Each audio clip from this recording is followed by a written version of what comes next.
Hello students, welcome to Stenobuddies. The dictation will start in 5 seconds.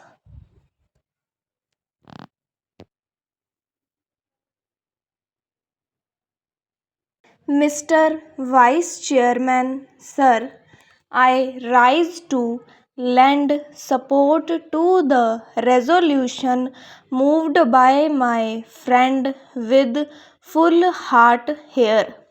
It is very correct that the present legal system of India is not an effective instrument of social change, as it is not a very effective instrument of social change. Naturally, it cannot provide social economic justice to the weaker sections of people, to the underprivileged people who form the majority in India.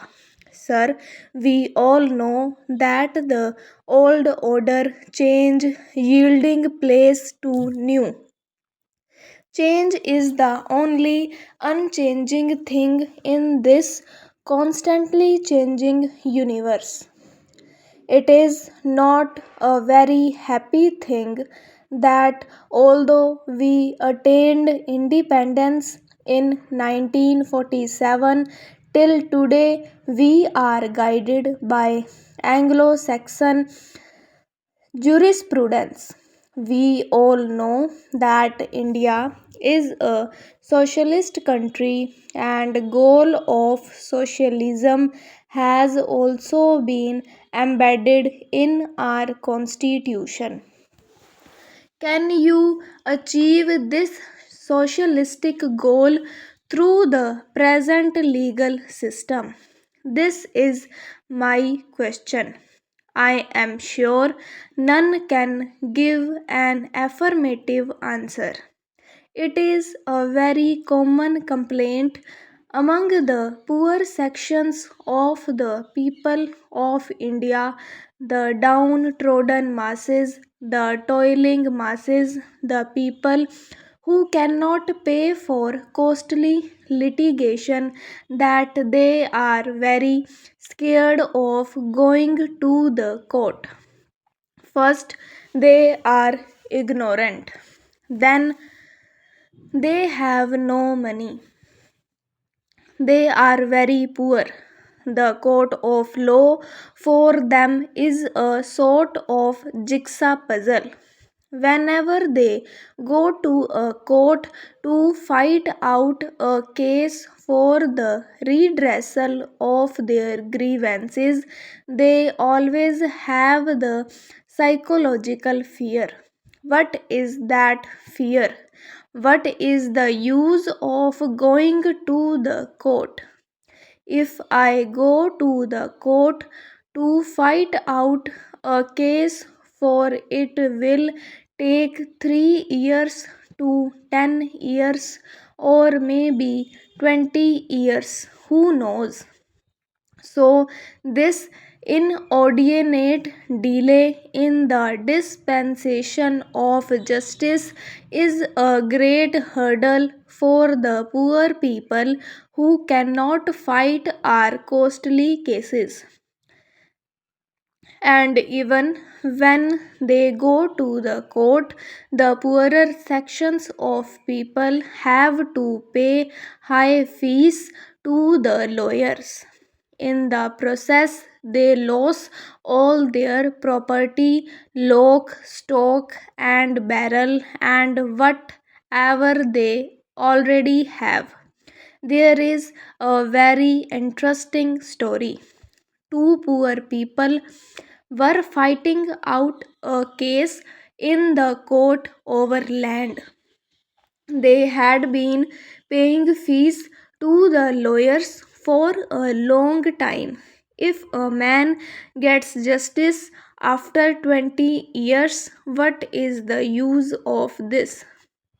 Now, as far back as 1928, Pandit Motilal Nehru laid great emphasis on judicial reforms and in the 50 also the chip of the old block Pandit Jawaharlal Nehru harped on the same string.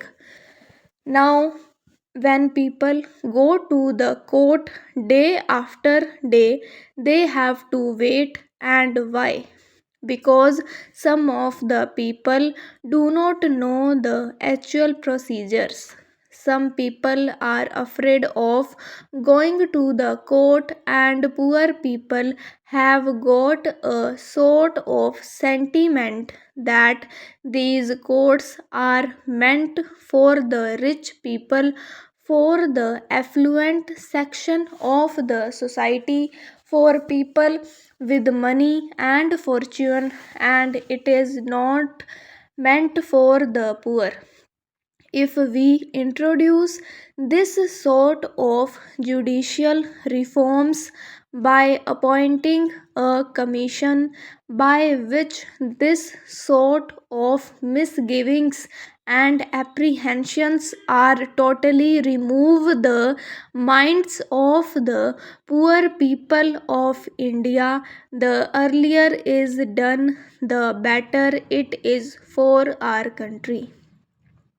Now, when we speak in terms of separation of powers of the executive, the legislature, and the judiciary, all the pundits and all the scholars take part in this sort of discussion and debates, and all of them lay great emphasis on the separation of the judiciary from the other two. There is a great reason behind it. It is very important to know that the judiciary must be kept separate from the executive and the legislature. But the judiciary must be free not in words but in reality. The judiciary has got to be free.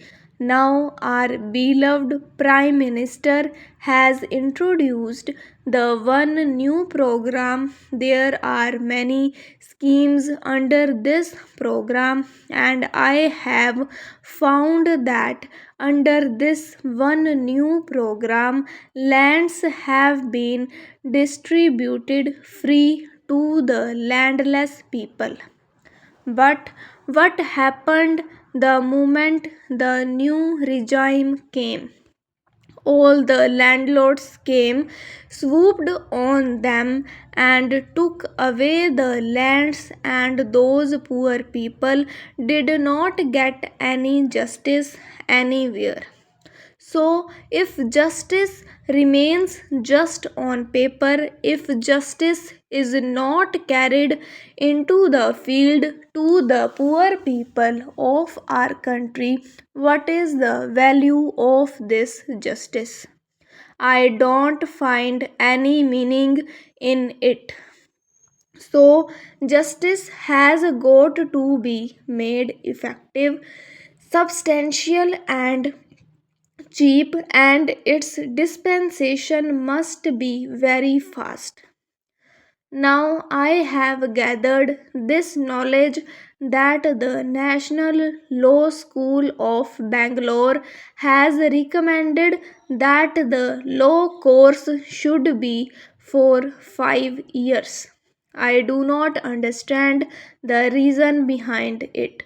5 years is a very long time, and most of the poor parents cannot afford to defray the educational expenses of their sons and daughters who will have to pursue their studies for 5 long years.